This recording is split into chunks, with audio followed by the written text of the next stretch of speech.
دا کوم حدیث شزار توایما دا یو مشهور تفسیر دی تفسیر قرطبی پنوم باندې امام قرطبی په هغه تفسیر کې دا حدیث مبارک شوی امام قرطبی روایت کړی دی دا الله جل جلاله په مهرباني باندې په رحمت باندې دا الله په کرم باندې زمونږ رب دا ډیر خیسته خدای دی ډیر خیسته معبود دی اغا زما استا عامو خلق سرم دا اراده لري چې ما ته را نږدې شي هر څوک خدای پاک خوښ دی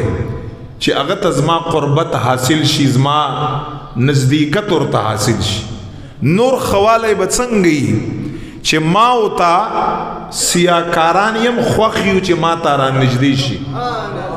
دا د الله ډیر کرم او مهرباني ده نو حدیث مبارک امام قرطبی روایت کړی حدیث واورئ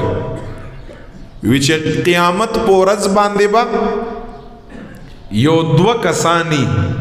الله او دا رسول صلی الله علیه وسلم په دې باندې خپويږي چې ابڅو کی دو کسان وی خدای پاک به ځان ته مخې ته ودري وی چې خدای پاک جل جلاله ورته فرمایي چې تاسو خو په دنیا کې ټول ګناهونه ستاسو په دنیا کې ټول ګناهونه ایمان او په اسلام باندې آخرت لراغلی خودیم ټول ګناهونه ځکه چې ستاسو دا رجسٹر چې کوم نامه اعمال دا کدا ګورئ وی ګورئ ستاسو په نامه اعمال کې چرته نیکی نشتا نبی علیہ السلام فرمایي چې الله جل جلاله با دغه دواړو ته حکم وکړي چې تاسو دواړو ته حکم نه تاسو جهنم لاړ شئ چې کله دغه دواړه کسانو ته د جهنم حکم وشي پیغمبر صلی الله علیه وسلم فرمایي چې په دې کې بدایو کس شي دا بد ډیر تیز رواني سم په منډه باندې رواني او دا یو جهنم ته او دا یو کسبه لګ مخ کیزي او بیا به پشا باندې راګوري بیا به لګ مخ کیزي او بیا به پشا باندې راګوري دا سه ترتیب بي او دا بل کس ډیر تیز رواني نبی علیہ السلام فرمایي چې خدای پاک جل جلاله چې کله دغه دواړو کسانو دا منظر وګوري فرشته ته وایي چې دا دواړه مال واپس راولا کله چې واپس راولي خدای پاک به ځان ته مخې ته ودري نبی علیہ السلام فرمایي چې رب لا یزال با دا کوم انسان چې ډیر پمنډ باندې په دغه دو ګناګارانو کې جهنم ته روانو دنه په پښتنه وکا چې تاسو دواړو ته ماوي چې تاسو ګناهونه ډیر دي او جهنم لاړ شي نو په دغه دو کې به یو ته وی چې کوم تیز ته چې تا دومره منډې ولې والی تا دا پتشتا چې دا جهنم څنګه ځای دی څومره تکلیف والا دی ته دومره منډه باندې زی منډې ولې وهلې نبی علیہ السلام فرمایي چې دا کس ورته وی چې خدای پاکا تارا ته وی چې په دنیا کې ستا ټولې نافرمانی وي تا چرته زما حکم نه منلی نو ما په زړه کې وی چې دغه یو حکم خو چې الله تعالی په ورځ د قیامت باندې ومنم بس په دې بنیاد باندې زه تیز روانو چې دا یو حکم خو زما د الله تعمیل وشي په دې بنیاد باندې زه تیز روان دی بل ته به وی چې ته خو په کار و چې تم تیز تللی وی دا زما حکم کله بدلی او کله با په شا باندې راکاته کله بدلی او کله با په شا باندې ولی تیز لا نړی نبی علیہ السلام فرمایي چې دا کس ورته فرمایي چې خدای پاکا ما بچي قدم اخیشته نو په شا مت ذکر راکاته چې ما ته دنیا کې پته و چې ستا رحمت لوی دی سبحان الله ته کریم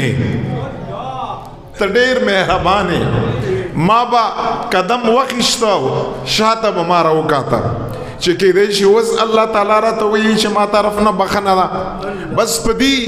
دې امید باندې وزه تیز بلاړم او بیا به ما په شا باندې راوکات نبی علیہ السلام فرمایي چې دا الله رحمت دومره دی چې دغه دواړو خبرې چې الله تعالی واوري فرشته ته به فرمایي چې دغه دواړه زما بندگان جنت ته داخل دواړه یعنی دا ورکه دی حدیث کې انسان وګوري دا دواړه اولنی هغه کسانو چې الله څورته ویلو الله ورته هم دا فرمایلی چې تاسو په نام اعمال کې سره نه نیکی شته نه دی زه تاسو نه تپوس کړم چې خدای پاک قیامت په ورځ باندې داسې بندگانو سره چې خدای پاک په خپل ورته وي چې تاسو په نام اعمال کې سره نه نیکی شته نه چې داسې بندگانو سره الله تعالی دومره د رحمت معاملې چې فرشتو ته وی چې دواړه نو تاسو راته وایي چې لګي غوندې نه کوي قیامت په ورځ باندې به هغه انسان سره الله تعالی څومره د رحمت معاملې ځکه چې دا خو ورته خدای پاک ویلي دي چې تاسو نه کوي سره شته نه تاسو نه کوي نو هغه علماء لیکلي محدثینو چې بیا به د هغو کسانو کوم یو د الله جل جلاله طرف نه ورته کومه مهرباني او رحمت متوجي کوي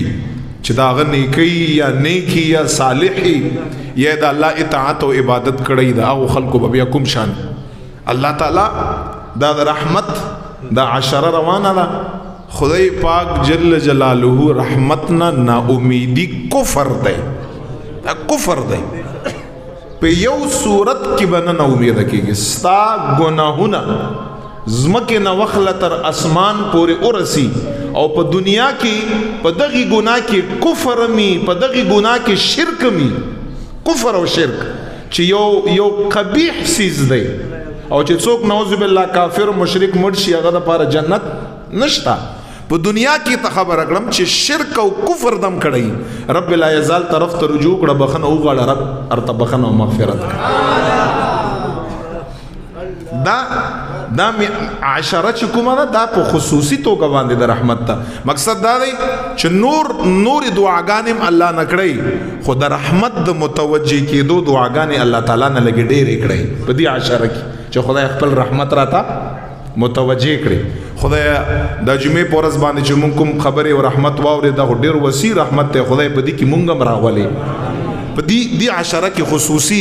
د الله د رحمت متوجي کېدو ځان ته څکړې دعاګانې کړې ده